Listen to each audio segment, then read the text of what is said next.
Okay, so welcome everyone. It's so nice to have people here for our summer lecture and to see everyone at home as well. So we've got a quite large online audience and we're also recording this for our Charles Lamb Society YouTube channel. So we're really delighted to welcome everyone. So I'm going to hand over to my co-chair, John Strachan, to introduce the Elian reading and to introduce the talk, but just to say how nice it is that everybody's been able to come today. And thank you to Ed in advance.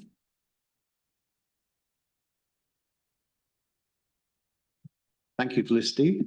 Thank you to our guests online and at the Royal Asiatic Society. My name is John Strachan, and it's wonderful to be back in the Royal Asiatic Society of Great Britain and Ireland with the Charles Lamb Society. I'm the co-chair of the society, but I'm also very pleased to be a fellow of this august society. So it's a joy to be here. So welcome everybody. We're going to hear from Edward Leech. Ed Leech, a very good friend of the Charles Lamb Society and author of a wonderful book about Thomas Manning and his explorations and thought and visits to China, whether you're a Sinophile or perhaps more commonly in the UK these days a Sinophobe. It's very important to understand China, and Manning was one of the first people to understand that and to go in person and to engage, which seems to me is the right attitude to China to this day. So welcome everybody. We're delighted for our Elian reading to have Bob Barden, who is a retired American engineer, Life Fellow of the American Electrical Engineer Association, an educationalist and engineer, and co-author of a number of textbooks on engineering. He also happens to be Ed's grandfather-in-law. So Bob, the floor is yours and you're most welcome.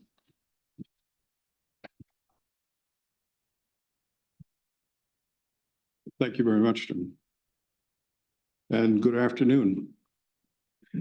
The background to this reading, as probably you well know, is that Charles Lamb has told us that he has had a correspondence from Thomas Manning telling him that centuries earlier, a Chinese farmer named Bobo had accidentally discovered that roast pig is more flavorful than raw pig. Charles Lamb writes, "There is no flavor comparable, I will contend, to that of the crisp, tawny, well-watched, not over-roasted, crackling, as it is well called. The very teeth are invited to their share of the pleasure at this banquet in overcoming the coy, brittle resistance with the adhesive oleaginous, oh, call it not fat, but an indefinable sweetness growing up to it, the tender blossoming of fat, fat cropped in the bud, taken in the shoot, in the first innocence, the cream and quintessence of the child pig's yet pure food, the lean, no lean, but a kind of animal mana, or rather fat and lean, if it must be so blended and running into each other that both together make but one Ambrosian result, or common substance. Behold him while he is doing, it seemeth rather a refreshing warmth than a scorching heat, that he is so passive to, how equably he twirleth around the string. Now he is just done. To see the extreme sensibility of that tender age, he hath wept out his pretty eyes, radiant jellies, shooting stars. See him in the dish, his second cradle. How meek he lieth, wouldst thou have had this innocent grow up to the grossness and indocility which too often accompany mature swinehood. 10 to 1, he would have proven a glutton, a sloven, an obstinate, disagreeable animal, wallowing in all manner of filthy conversation. From these sins he is happily snatched away. Ere sin could blight or sorrow fade, death came with timely care. His memory is odoriferous. No clown curseth while his stomach half rejecteth the rank bacon. No coal heaver bolteth him in reeking sausages. He hath a fair sepulchre in the grateful stomach of the judicious epicure, and for such a tomb might be content to die. He is the best of sappors. Pineapple is great. She is indeed almost too transcendent, a delight, if not sinful, yet so too like sinning, that really a tender conscience person would do it well to pause. Too ravishing for mortal taste. She woundeth and excoriateth the lips that approach her. Like lovers' kisses, she biteth. She is a pleasure bordering on pain from the fierceness and insanity of her relish, but she stoppeth at the palate. She meddleth not with the appetite, and the coarsest hunger might barter her consistently for a mutton chop. Pig, let me speak his praise, is no less provocative of the appetite than he is satisfactory to the criticalness of the palate. The strong man may batten on him, the weakling refuseth not his mild juices. Unlike to mankind's mixed characters, a bundle of virtues and vices, inexplicably intertwisted, and not to be unraveled without hazard. He is good throughout. No part of him is better or worse than another. He helpeth, as far as his little means extend, all around.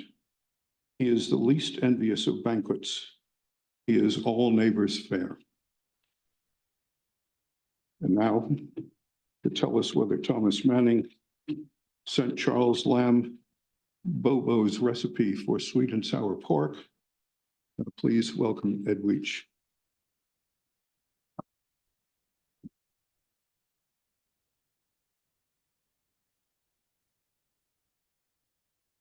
Thank you very much indeed, Bob, for that delightful reading of a truly delightful and multifaceted essay. And thank you all for joining us today, those of you here in person and those of you who are with us online. It's a great honour to give the Charles Lamb Society summer lecture. I previously gave a talk for the CLS in 2017 during the early stages of the project, which gave rise to the book Chinese Dreams in Romantic England, The Life and Times of Thomas Manning. And that talk, in fact, formed the basis of my first scholarly essay, which was published in the Charles Lamb Bulletin in 2018 under the editorship of the late Peter Newburn. I've received lots of support and encouragement from members of the Society over the past several years, and particularly indebted to Felicity James, who was one of my PhD supervisors, as well as John Strachan, both of who I'd like to thank for arranging today's event. And I also thank my wife Trinity, who's looking after our son today, which means that I can be here with you. So many of the archival materials I used for the book are available online via the Royal Asiatic Society's digital library. They can be viewed in the library here, but they can also be looked at on the internet from anywhere in the world. So this talk will not recapitulate the contents of my book, which I hope many of you will read and enjoy if you have not done so already. It will focus instead on Manning and Lamb's respective approaches to cultural exchange and how this relates to their different attitudes towards the intellectual categories of the universal and the particular. So just to get definitions out of the way, by that I mean universal as abstract concepts or ideas that exist independently of individual instances and are characterized by a high degree of uniformity and consistency, and by the particular concrete instances or entities that exist in the world and are characterized by their uniqueness or distinctiveness. Of course, these are not completely discrete or bounded categories, and many people have observed that knowledge of particulars is the key to discovering universals insofar as they exist. This observation is also characteristic of empirical philosophy and happens to provide the foundation of modern science. And it's also familiar from some Romantic poetry, notably Wordsworth's. That being said, it is still meaningful, or seems so to me, to distinguish between these categories, not least because for the individual, our particular orientation towards them can significantly impact our experience of reality. A proclivity for universalism, for example, can help one to identify similarities and form generalizations. This can save time, and it promises special advantages in contexts of cultural exchange. But excessive emphasis on abstractions and universals can result in a diminished connection with the real world, an impoverished experience of reality, and an impoverished personal life. At a broader scale, intellectual styles and movements frequently have their own characteristic approach to the categories of the universal. In particular, the Enlightenment is commonly, if not uniformly, associated with rationalism and with universalism, while Romanticism is more typically concerned with the irrational, the local, and the particular. Manning, who had a foot in both camps, was also an enthusiast for Plato and Neoplatonism, both of which emphasize universal forms. By contrast, Lamb's fixation with the particular has been well documented by numerous biographers, including Eric G. Wilson, while Tim Mills has recently written about Lamb's opposition to intellectual schematism and what he dubbed the Caledonian intellect. Different academic disciplines also apply these categories in different ways, and in this connection, it's worth mentioning that Manning was a somewhat distinguished mathematician. In this, he contrasted greatly with Charles Lamb, who lamented in The Old and New Schoolmaster that Manning, with great painstaking, got me to think I understood the first proposition in Euclid, but gave me over in despair at the second. I'm going to discuss some of Manning and Lamb's early correspondence and suggest that Lamb ushered Manning to pay more attention to the particular. I'll then explore Manning's debt to Enlightenment, rationalism, and universalism, how these influenced his China project, and how they were in tension with his patriotic and romantic sensibilities. The final section of my talk will assess Manning's life and career in the overall context of these diverse and numerous influences, and highlights some notable contrasts with Lamb. I defer to the Lamb scholars among you for greater knowledge of his life and writings, and will be grateful for any corrections or comments in response to my mistakes and omissions. Thomas Manning was one of the first British people to study China, seeking to learn its language and observe its manners and customs at first hand. This lifelong project required him to spend many years away from England and inspired his journey through the Himalayas to Tibet, where he met the Dalai Lama in 1811. Manning developed this project at a time when Chinese culture was largely unknown in Britain, and in recent decades he has generally been interpreted as a cosmopolitan figure, at least according to the standards of his time.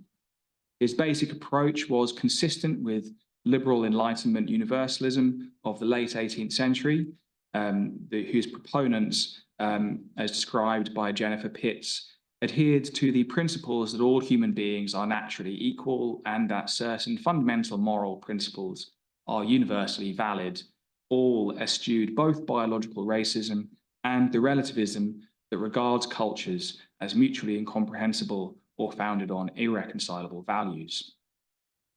Charles Lamb, meanwhile, is often considered among the parochial wing of the Romantic movement, despite his clerical career at East India House. David Higgins, for example, notes that Lamb's writings construct an obsessively localized self that is uneasy to the point of morbidity in its apprehension of the exotic, that Lamb refused to pay lip service to Enlightenment cosmopolitanism, and that his letters to Lamb reflect obsessively on spatial and temporal dislocation and the breakdown of snug relations with friends and family. It is perhaps significant that Lamb's most direct public address to Manning is contained in Dissertation on Roast Pig, which we have just heard from, and which not only encapsulates his ironic attitude towards the Far East, but also attacks the narcissistic presumptions of universal benevolence in an anecdote originally contained in a letter to Coleridge. Recalling how, as a boy, he once gave away a plum cake he had received from his aunt, Lamb describes feeling shame and regret for relinquishing his gift in the vanity of self-denial and the very coxcombry of charity. What first felt like generosity, he came to feel was ingratitude. Notwithstanding the adage that opposites attract, it is perhaps surprising that two men whose cultural outlooks differed as greatly as Manning and Lamb became such firm friends. Although they undoubtedly thought differently about the prospects and importance of intercultural communication, they served as a foil to help each other sharpen their ideas. Moreover, Manning's seeming cosmopolitanism was much more complicated than a casual overview of his career might imply, notably when it comes to his awareness of national particularity. Thomas Manning was born in 1772 and raised in rural East Anglia, spending most of his formative years in the Norfolk market town of Diss amid bucolic surroundings. His father was a liberal Anglican priest, and Thomas was raised in sympathy with the liberal causes of the day, such as the abolition of slavery and the advocacy of women's rights. Thomas attended Caius College, Cambridge between 1790 and 1795, where he was an excellent student and would have been well qualified to take a college fellowship were it not for his refusal to subscribe to the 39 Articles of Religion. At this time, Manning was sometimes taken for a Quaker, though he privately vacillated between deism and atheism, while also dabbling in Neoplatonism. This complemented the universalist morality and cosmology he derived from his Unitarian upbringing, and which he broadly shared with Lamb. Manning and Lamb were introduced in 1799 by the poet Charles Lloyd, who had briefly enrolled at Cambridge and engaged Manning as a maths tutor. Lamb's friendship with Manning was more mature and practical than those he'd cultivated in the mid-1790s with Coleridge and Lloyd. And Manning has been credited with helping to elicit Lamb's comic genius, Eric Wilson observing that Lamb's letters to Manning are test runs for his mature style, in some cases serving as first drafts for Elian essays. Robert Southey vividly captured the atmosphere of their early days of friendship, in which alcohol played a main role. Edward Lucas points out that this remembered account must be somewhat inaccurate, as they did not meet in Cambridge while Sophia Lloyd was pregnant. Yet Southey is still a reliable witness for the jovial atmosphere of these early days of friendship, when both men were in their mid to late 20s. Manning's knack for impressions points to his capacity for role-playing, and during his years in the Far East, he assumed a number of different and sometimes comical identities. For this reason, the historian John Key likened Manning to a Shakespearean fool, highlighting the talent which he shared with Lamb for relieving tension through comedy. The fool's ludicrous persona grants freedom to highlight hypocrisy, absurdity, or injustice which others see but are reluctant to articulate, and to speak with a blunt honesty that others avoid. With the odd exception, Manning and Lamb did not descend to outright buffoonery, but each found it useful to lean in to comic or seemingly far-fetched identities, which could help preempt criticism in the court of public opinion, and this was especially valuable when presenting controversial ideas. In particular, both Lamb and Manning found humour to be a useful means of negotiating intercultural contact. The crucial difference was that in Manning's case, there was an appetite for and motion towards the other, and in Lamb's case, an aversion to it and motion away. This is clear in an exchange of letters that took place in winter 1802-1803, when Manning was in Paris to study Chinese. He explained he had become obsessed with the idea of exploring China. The moment I set myself down quietly to anything, in comes independent Tartary. For example, I attend chemical lectures, but every drug that Mr. Valkelin presents to me tastes of cream of tartar. Manning's imagination ineluctably translated sense impressions into images of the other in what we might interpret as a spontaneous overflow of powerful feelings. Lamb's well-known reply, by contrast, adopted a more Hobbesian approach, whereby imagination is understood as the recombination of past sensory experiences to form new ideas. He recalled residual impressions derived from familiar contexts, which he crafted to suit his own purposes. Lamb referred Manning to the 14th century travels of Sir John Manville, where Inner Asia was reputedly the home of cannibalistic anthropophagi and men whose heads grew beneath their shoulders. Lamb explicitly, if ironically, cautioned Manning against the dangers of an undisciplined imagination.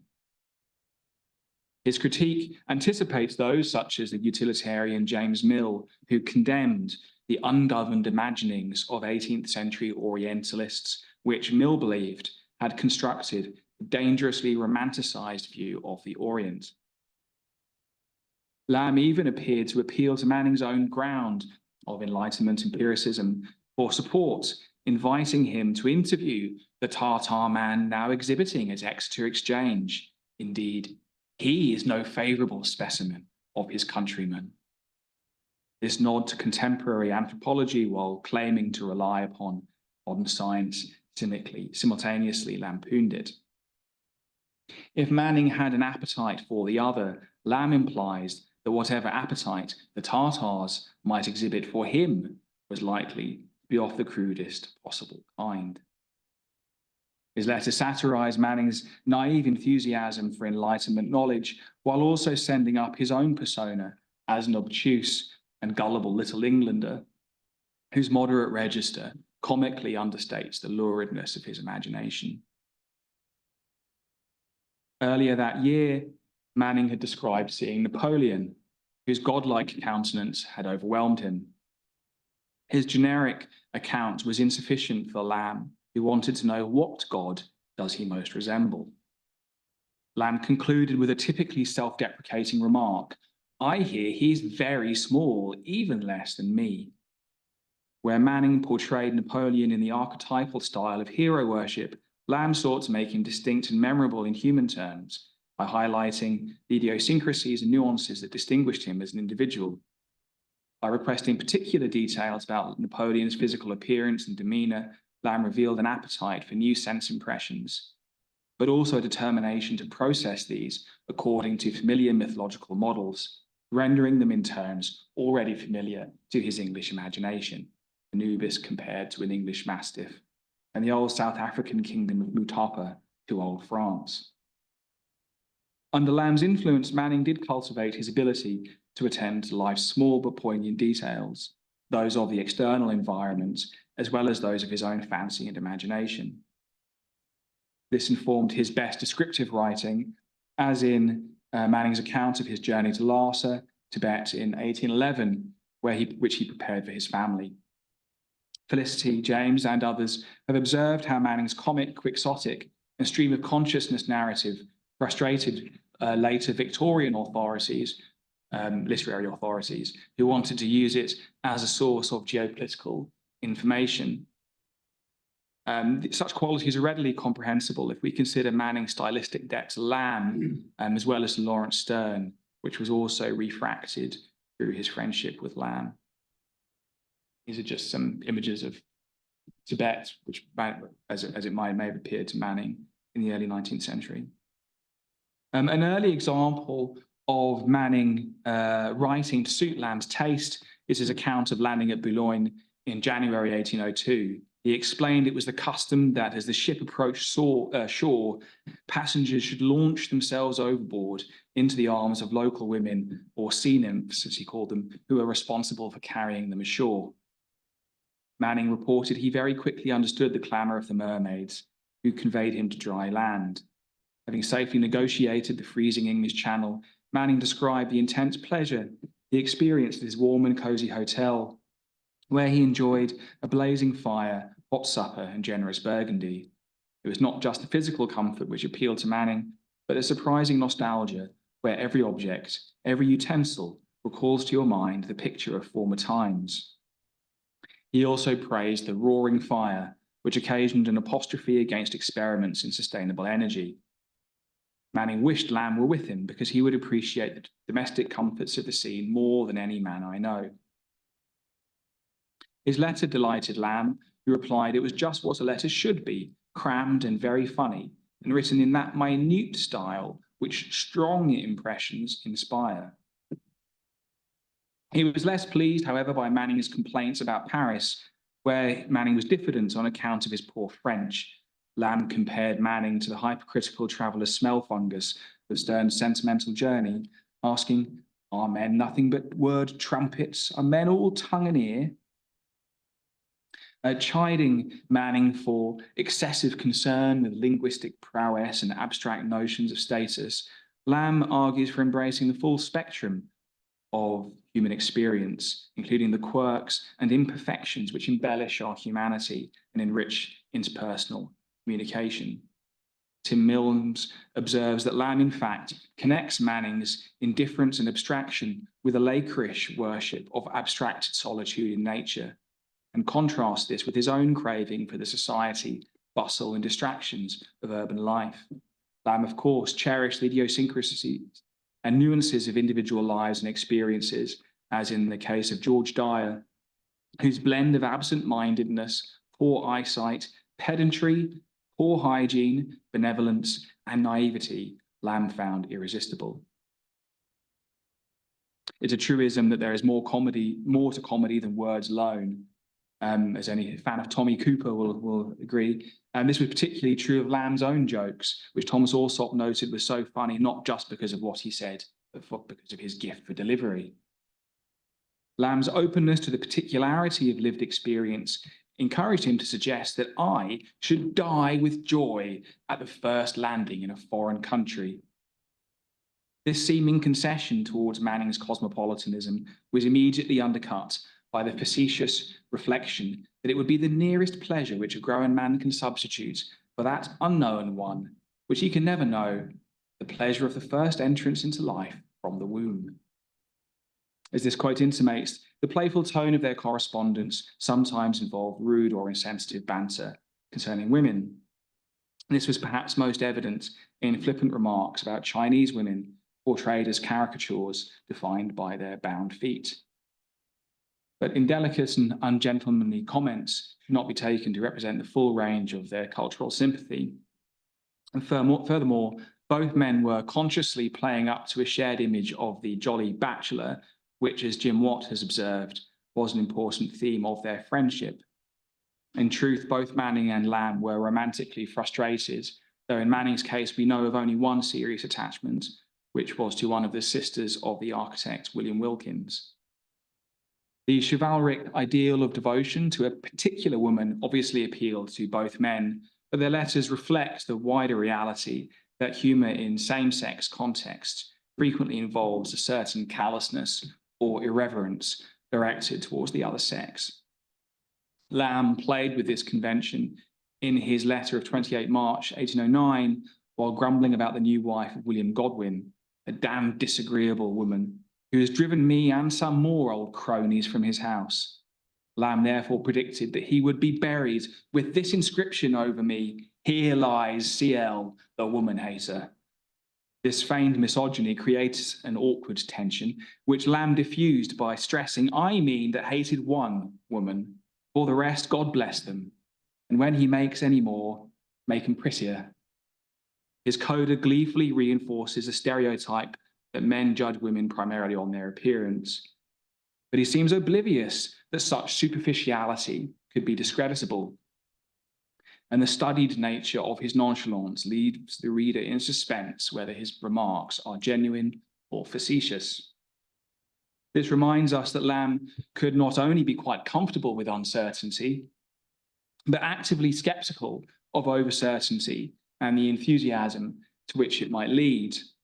This helped him resist the idealism and tendencies towards Caledonian thinking that influenced Manning's project to study China and whose origins had much in common with the utopianism that possessed other young intellectuals in the aftermath of the French Revolution. Manning's project was roughly contemporaneous with the genre of romantic poetry, including Coleridge's Kubla Khan and Southey's Thalaba, which Nigel Leask suggests was part of a politico-theological project of describing a world revolution in which egalitarian rationalism would smash the idols of priestcraft and tyranny. This atmosphere had also inspired Coleridge and Southey to conceive their communist ideal of pantisocracy on the banks of the Susquehanna River in Pennsylvania, while Manning's friend George Tuthill contemplated a similar, if more modest scheme by the River Thames. Such projects were usually confined within the borders of Western civilization. Manning's project was atypical partly because it was directed towards the study of the non-Western world. Here, it's important to acknowledge that many Europeans before Manning had attempted to learn about non-Western cultures, and the latter decades of the 18th century has seen an explosion of interest in the languages, religion, and literature of Asia, especially India.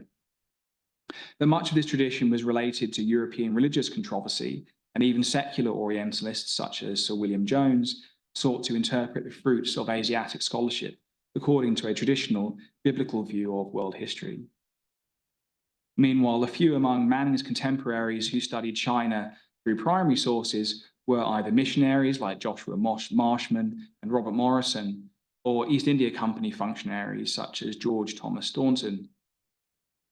Manning was unique among his generation because his reasons for studying China were entirely disinterested and pertained to secular and humanist scholarship. He explained to Sir Joseph Banks, president of the Royal Society, he wanted to dissipate some of the obscurity and doubt which hangs over China's moral and civil history. He elaborated upon this somewhat vague explanation when preparing a private narrative of his Tibetan travels for the benefit of his family, where he claimed that his purpose in studying China was to uncover a moral view of China and its manners and customs. You can see. While Manning was not unique in articulating Enlightenment motives for studying Asian societies at this time, the total absence of mercenary or missionary motives was highly singular. Ironically, his lack of conventional motives may have been a mixed blessing, as the practical results of Manning's Chinese studies were somewhat underwhelming, not only when judged against his ambitious objectives, but really when judged against any standards at all. Nevertheless, his Chinese studies still reveal his attitude towards non-Western cultures and the influence of universalism within his intellectual system. His knowledge of Chinese was far beyond most of his British contemporaries, but this availed him little in practical terms, as he directed most of his academic energy into an intellectual cul-de-sac, which saw him comparing Chinese with ancient Greek. This stemmed from his fixation with the role of prepositions and particles in ancient Greek, which he thought might cast light on the origins and evolution of language more broadly. Here, Manning was engaging with a wider British culture of theoretical research that centred or was epitomised by the philological writings of John Horne Tooke, who was another associate of Lamb's. Learning Chinese provided new comparative materials to help ground Manning's speculations in empirical data, as he wrote to his father in 1810. Studying languages from different linguistic families and cultural contexts implies Manning's confidence in shared cognitive structures or linguistic universals that transcend specific languages or cultures. In this sense, his particular inquiry into ancient Greek and Chinese could aim to reveal fundamental truths about language, cognition, and metaphysics that apply universally to human experience. In an early 19th century context, this would suggest a scientific basis for widely held liberal intuitions about a universal human nature that did not rely on the biblical narration of man's descent from Noah. Manning's linguistic research was only part of his project. He explained to his father, a reform on the conduct of life is my object. And if the study of language could provide insights into the nature of the mind, the study of society promised to reveal universal truths about morality. The idea that studying China might help inform social progress within Britain implied that both societies were subject to the same underlying laws and patterns of development.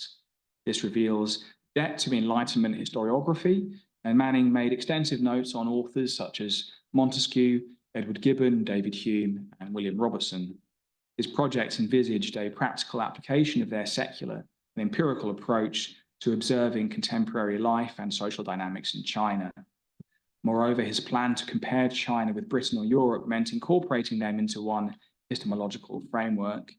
By the standards of the early 19th century, this was a cosmopolitan approach, which challenged Eurocentrism, sought practical insights from non-Western sources, and imagined British culture within a global context. Even so, it's clear from Manning's parentheses,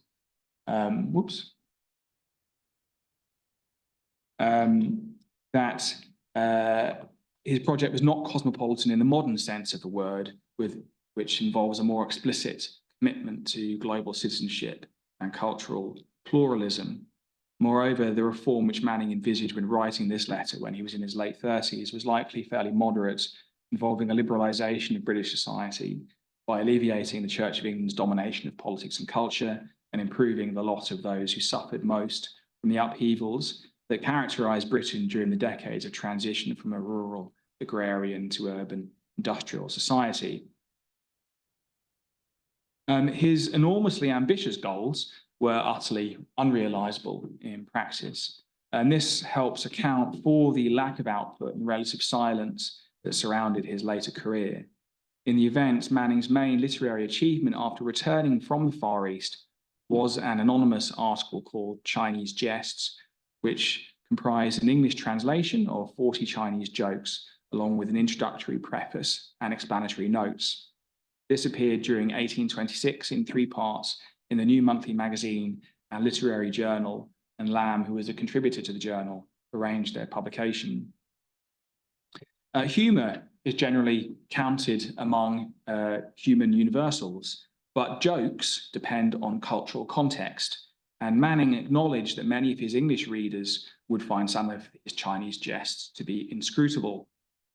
These, however, might still prove to be useful by highlighting norms or social facts which differ from our own culture. By contrast, if we find Chinese jokes about dishonest lawyers or lecherous monks to be funny, this is because the dishonesty of lawyers and the lechery of priests is a byword in our society as well. Moreover, we can be assured that the jokes have some basis in fact, as they only circulate because they imply notions which are commonly held. Manning intended Chinese jests to provide British readers with a more human, sympathetic, and authentic view of Chinese society. Yet the measured prose of the published article belied an emotional, unpublished expansion of the translation. Here, Manning passionately denounced the arrogant and supercilious attitude he had observed among English visitors to Asia, alleging that they might better understand the morals, manners, and opinions of Asian peoples if only they would uncase themselves a little and not go wrapped up in their European ideas and habits in such an exclusive manner as to see nothing but what jostles disagreeably against them. Manning lamented that many Englishmen abroad won't submit to the tabula rasation of their minds on any subject. This reference to John Locke implies one should make a clean slate of prejudices and preconceptions before encountering other cultures. In contrast, he complains the English cling to pre-existing conceits and opinions formed in a different context. The tone in which Manning condemned his fellow English abroad might feel familiar from modern complaints about sunburned British tourists. But Manning does not evince a generalised sense of embarrassment about British culture and stops short of cultural relativism. Instead, he seems to be advocating a kind of qualified pluralism, according to which each set of cultural arrangements should be assessed on its own merits and understood within its own context. In this sense, his perspective broadly aligns with the more conservative strain of Enlightenment thought, which managed to combine a commitment to universal values such as justice and humanity with a particularly sensitive appreciation for a variety of cultural forms. The bitterness of his tone likely reflects frustration at the lack of public recognition or sympathy for his ambitious project and the significant sacrifice of time and money which it had entailed. During his time in the Far East, Manning does appear to have practiced what he preached, making concerted, if uneven, attempts to engage with Chinese culture. His most substantial efforts in this direction involved the long acquisition of the Chinese language and, where possible, the cultivation of links with Chinese people. But it was extremely difficult to cross the cultural chasm that separated Europeans from Chinese, and the cultural adventurer risked being stranded as a perpetual outsider in a kind of no man's land. Manning signalled his openness towards the local culture in Canton through the flamboyant and idiosyncratic costume which he adopted and which incorporated Chinese as well as Southeast Asian elements. He grew a long beard, which he imagined was suitable for an Eastern scholar, and he boasted of wearing long, colourful, flowing, loose-fitting robes, Chinese boots, and at various times a turban and a bamboo hat. He relished the disturbing effect this costume had on stuffy English compatriots, and in 1816, his aversion to English clothes nearly cost him a place on the Amherst embassy to Peking. It's tempting to interpret Manning's unusual costume as a form of reverse code switching. This is when someone consciously adopts specific language, dress, or etiquette to signal their adherence to formal norms and expectations.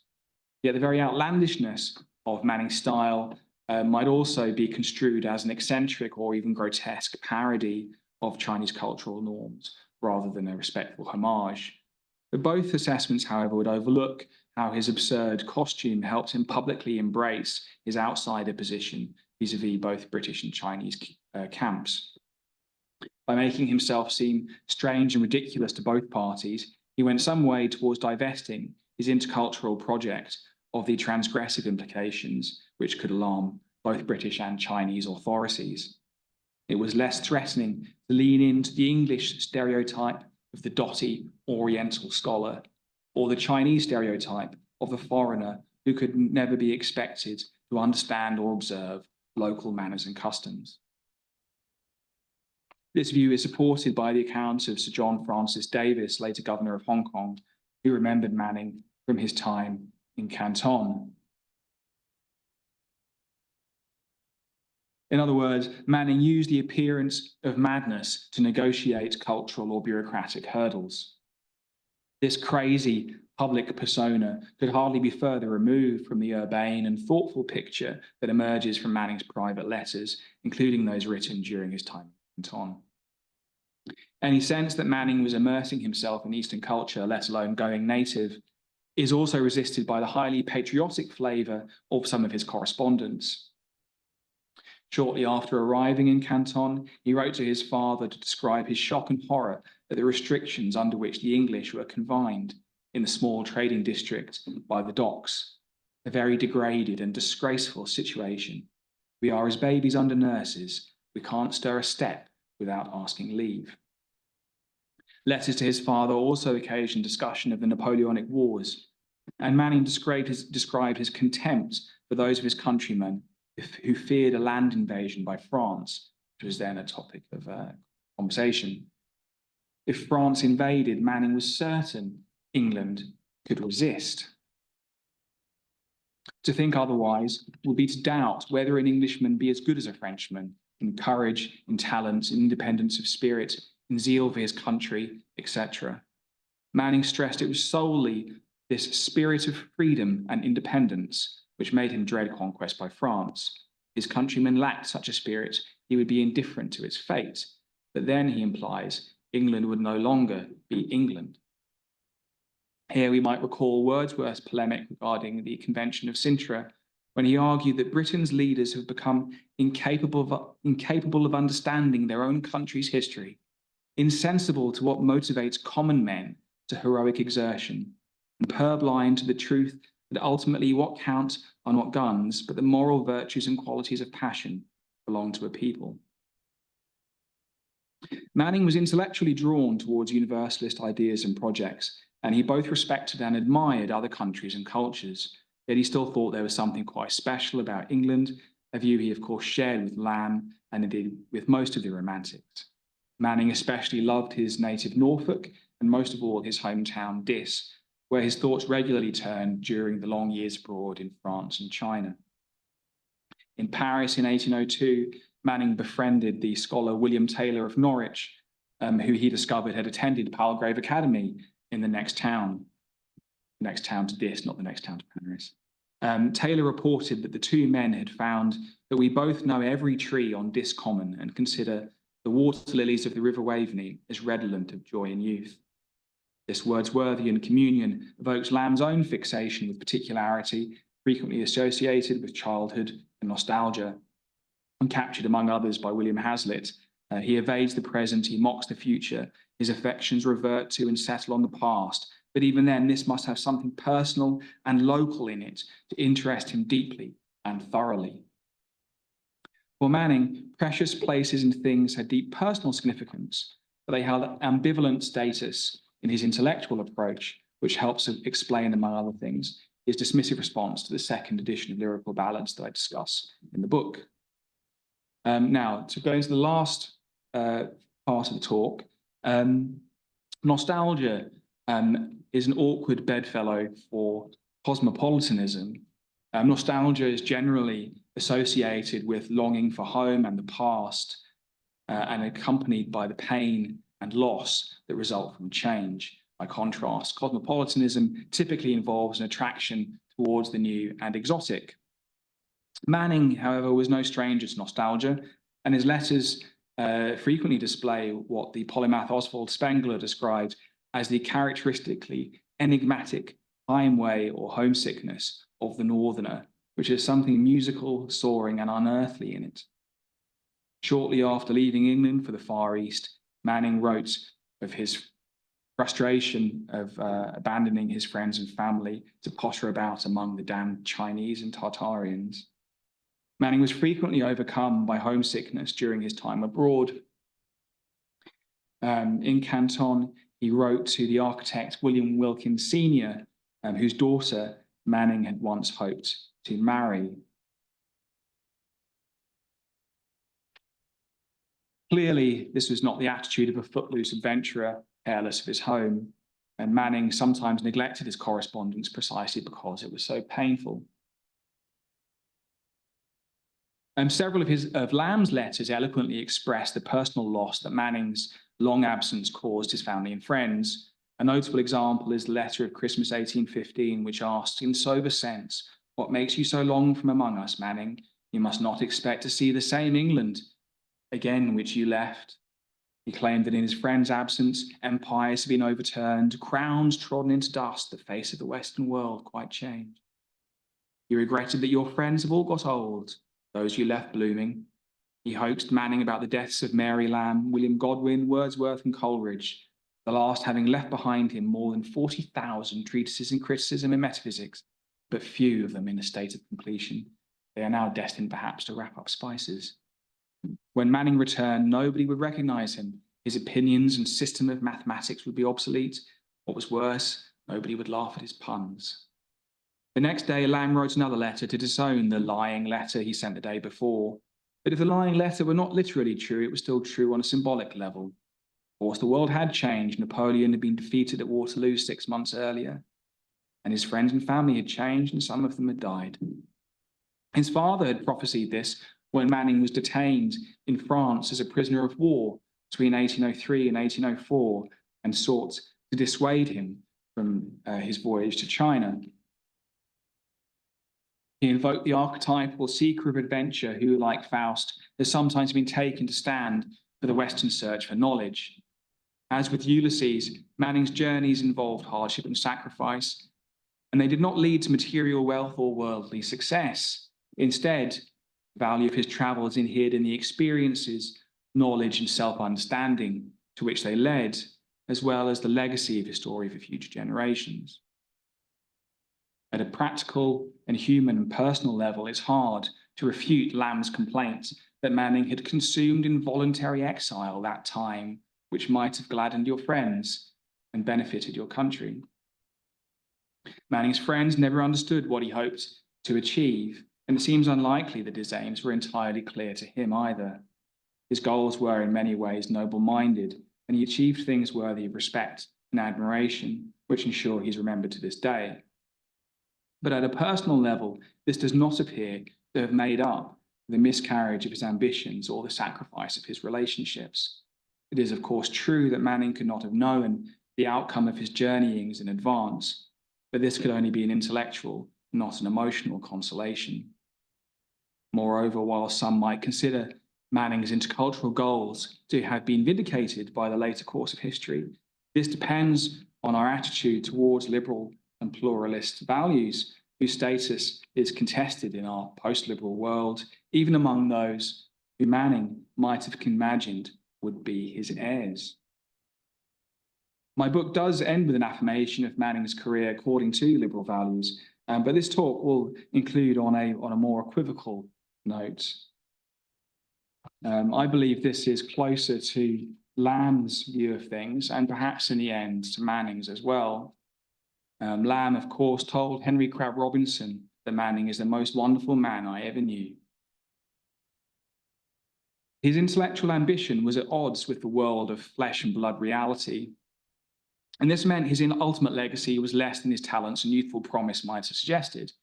In this, as in some other respects, Manning can be compared to Coleridge, a rather more famous example of one considered widely not to have realized his potential. Having known Coleridge since their student days, Robert Southey was haunted by the probability that all would be wasted, and neither money nor for his family, nor reputation for himself would ever be gained. Of course, Southey was certainly wrong on the second part of that. Nevertheless, he had a point. Manning did not approach Coleridge's brilliance, but he might have been similarly culpable for becoming infatuated with questions that were beyond his grasp, while neglecting personal and literary matters closer at hand. And this is just to return to the original theme of the talk. As such, we might conclude that Manning's central failing was that of pride, which in a traditional sense can be understood as appropriating to oneself qualities that are unique to the deity. This may be a simple observation, but it is not a trivial one, with pride being considered by numerous authorities from Thomas Hobbes to St. Augustine as the fundamental cause of man's predicament.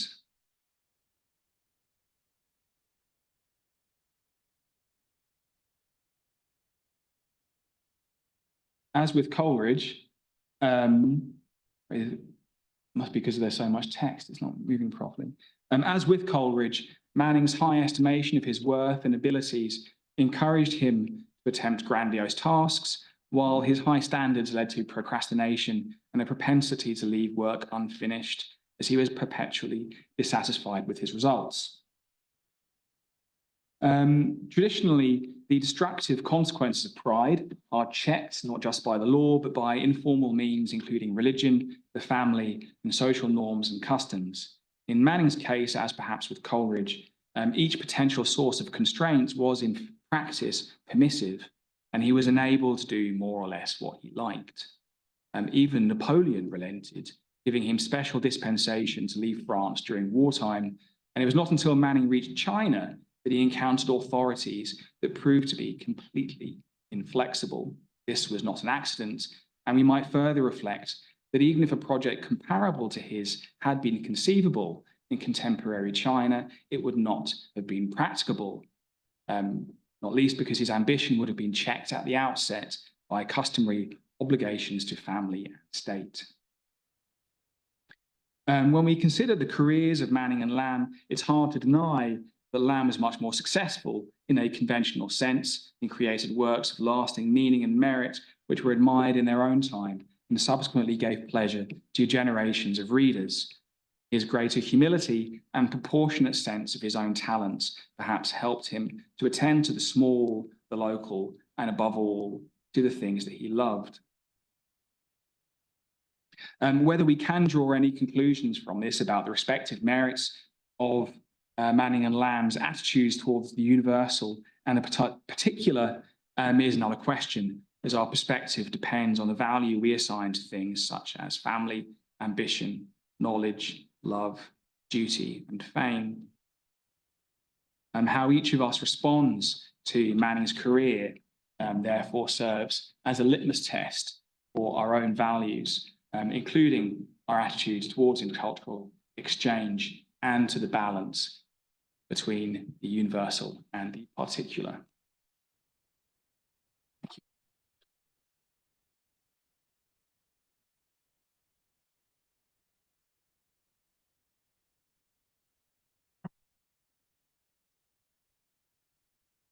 Thanks, Del. Both of us, thank you so much, Ed. That was brilliant. Just really weaving together all those different things of the French. How complex and ambiguous Manning is, but he really speaks to that. It brings something out of one another that no one else does. Yes, absolutely. But you've also shown that that is part of a larger romantic. Well, very much about their friendship, also romantic. So thank you. I'm going to just open it up to questions online as well. And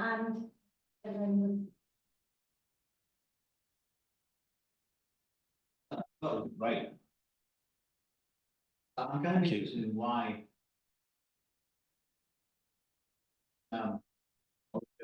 the world, 1774, where Chien Li, the Chinese philosopher, comes to London and he says, what the average Englishman knows about China, he learns from a packet of tea, kind of used in pajamas and pigtails and so on. So why did Manning wish to learn more? Well, it's the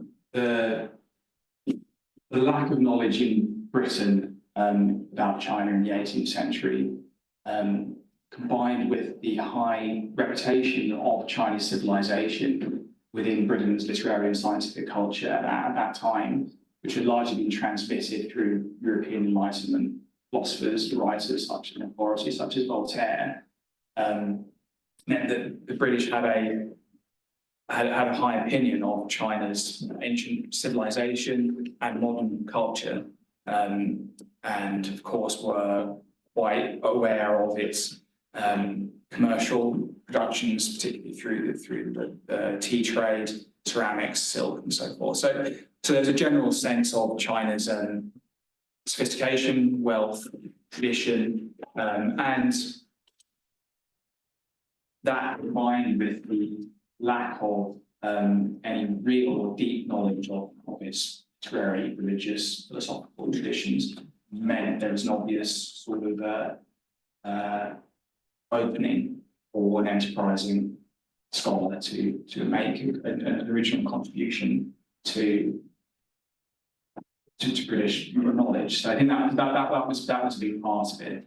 There are, of course, there's particular reasons.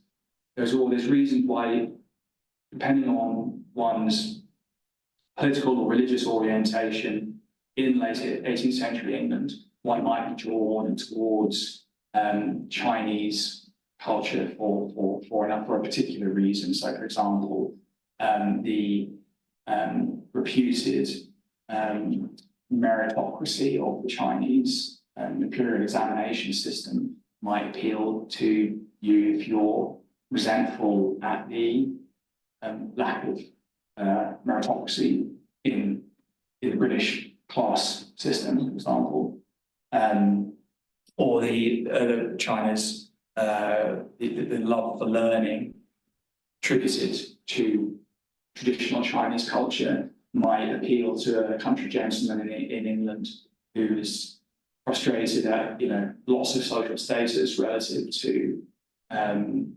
financial or industrial interest in this kind of thing. So there's all kinds of reasons why somebody might be drawn towards China, and the very fact that there wasn't that much known and there certainly wasn't that much first-hand information also meant it was it could serve as a blank canvas for one's imagination as well.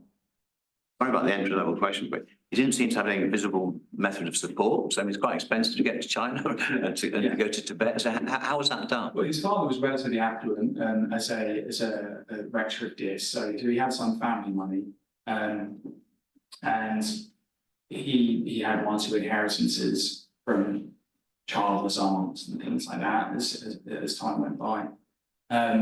He did occasional casual work as a translator for the East India Company when he was in China. So translating edicts and official publications essentially, which would come to hand to you, and he would sort of do work as sort of day trade sort of thing, just doing translation, that sort of work. So those were the sorts of things. He sort of he had a small private income which he supplemented when opportunities came his way, but that was he was never very particularly wealthy.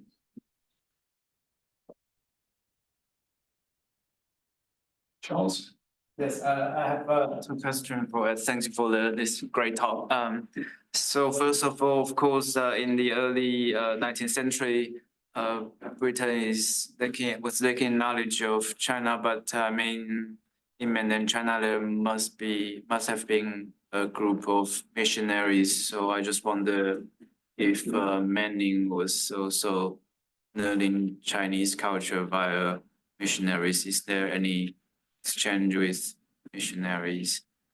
And a second question also related to this intellectual context, which is so how did Manning's romantic friends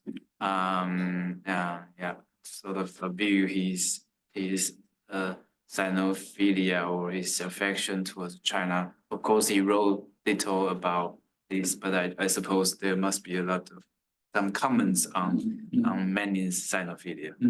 So on the first question, Manning had basically no contact with Catholic missionaries, as far as I know. There's one or two Catholic missionaries in Canton at the time that enter the scene of East India Company, but there's no real records of Manning's contacts with them.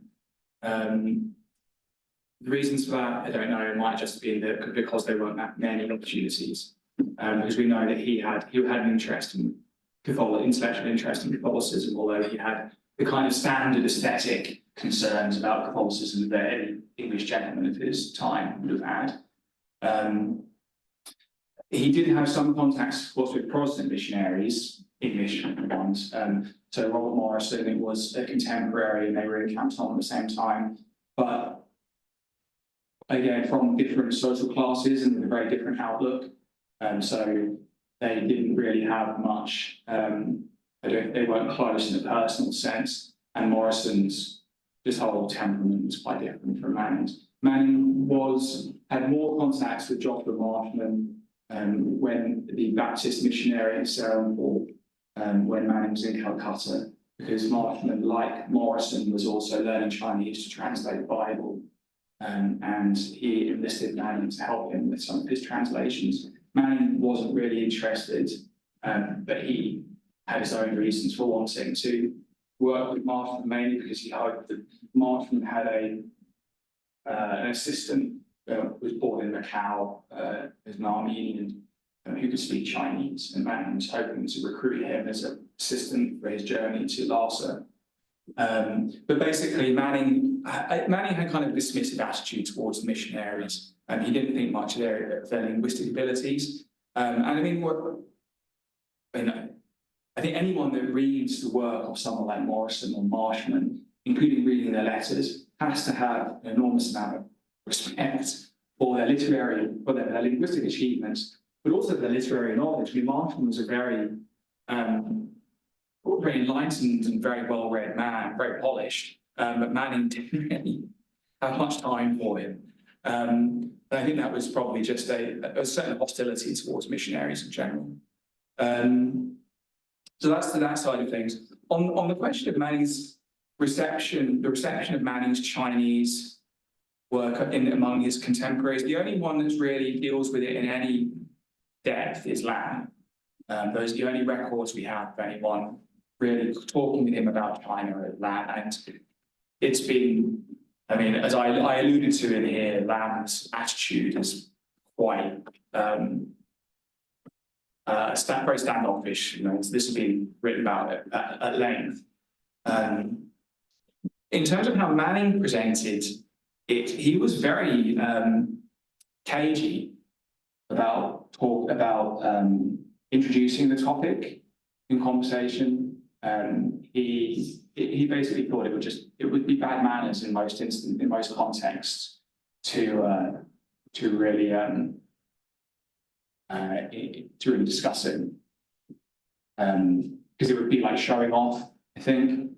So there are occasions, there are references to conversations where Manning suddenly started talking about China.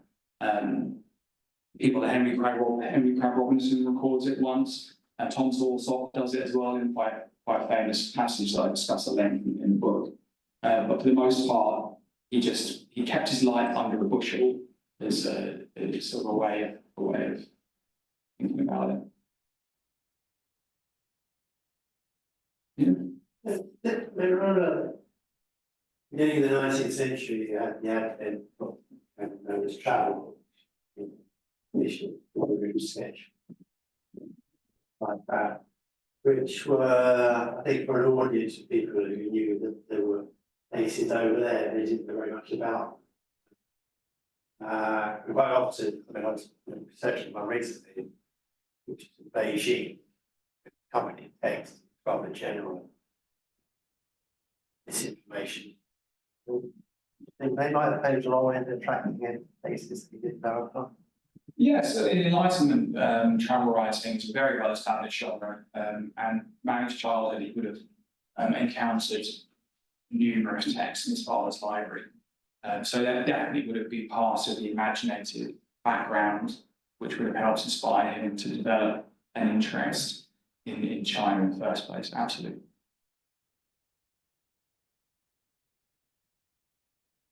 I think I was aware of his notes on the red chamber. Oh yes, yeah. Are those extant? Yes, they're in there. They're in some of his quite challenging notebooks. I mean, I don't think they're very extensive, but they haven't been studied in any detail, so they could be more interesting, a bit more or less interesting. I don't know. But yes, we know that he studied it. So one of Britain's first redologists, I suppose, in that sense. And then his work on Timothy Barrett's written a bit about Manning's work on Chinese poetry, because he translated Du Fu into French or things, and so he had a serious interest in Chinese literature, ancient and modern. He read modern novels as well. He makes comments on that. He complains when he brought a modern novel, Chinese novel, with him to Gloucester, but then when he got there, he lent it to somebody and they wouldn't give it back to him. He couldn't read it. So there's lots of bits like that. So he had quite a very broad interest in Chinese culture, ancient and contemporary. Any online questions? No, but there could be people who are burning to ask and I haven't managed to get them, but no, as far as I can see, people are just saying thank you. So. In which case, I can ask one more question. In the Manning archive here, the earliest surviving poetry of Thomas Manning is obscene. Obscene comic poems on blogs at Keys College, and they really are very smutty indeed. And he talks about the shitting exhibition by the shitting exhibitioners and so on. So is that a kind of one-off? I mean, many 18th century undergraduates will have written obscene poems, so they don't bother to collect them, and they're not still around 200 years on. So what happened? That obscene side of Manning, was that just a one-off? Or? No, I think that's definitely part of his personality. I mean, we know that he had this fondness for jokes and riddles, so that side of it lasted up until his old age. But there is this kind of tricksterish side to his personality, which comes through from that, and there is definitely subversive element to it as well. So yeah, I mean that comes across periodically through his career. And he always had that side to his personality. And although, as I sort of alluded to, he did very much become reconciled with traditional British culture in terms of Christianity, this sort of thing. But nevertheless, there was this sort of contrarian side to him that, and there's certainly that kind of dissatisfaction which sort of, you know, lasted. To what extent we see more specific, to what extent is specifically kind of an interest in the obscene veils? I don't really know, but it's, I mean, there was one of the letters to Lamb that was published in the 1920s that the editor excised because it made quite what she considered an obscene and blasphemous reference to Mary. So this it's definitely an element of his personality. Yeah.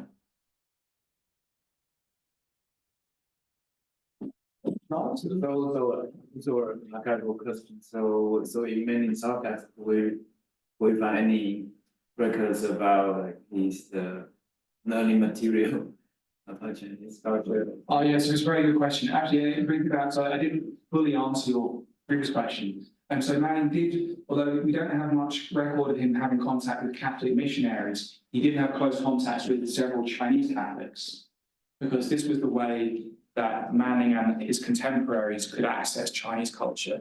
And of course, Chinese Catholics were sort of not necessarily halfway, but they were outsiders in a fashion in Chinese culture as well. And of course, many of them could speak Latin and read Latin. And so this was a way for Englishmen like Manning to learn Chinese.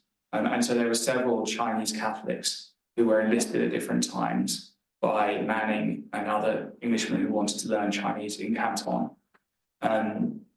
And we know who some of these people are. We also know some of the learning materials that were prepared that English scholars would use to learn Chinese. And we actually have Manning's dictionary, a Chinese to Latin dictionary that he purchased. It's a manuscript dictionary written by hand in our collection. And there's a scholar at, I think it's Hong Kong, University of Hong Kong, I think. One of the universities in Hong Kong, I think it's, anyway, who's written about this in the context of a biography of a man called Benjamin Bowen Carter, who was an American sinologist, or what passed for an American sinologist in the very beginning of the 19th century. Apologies to Bob. And in that, he's written in detail about the learning materials that were available to foreigners to learn Chinese. No, that's not digitized, unfortunately. Great. Well, thank you so much, Deb. Do you want to do the formal honours, John?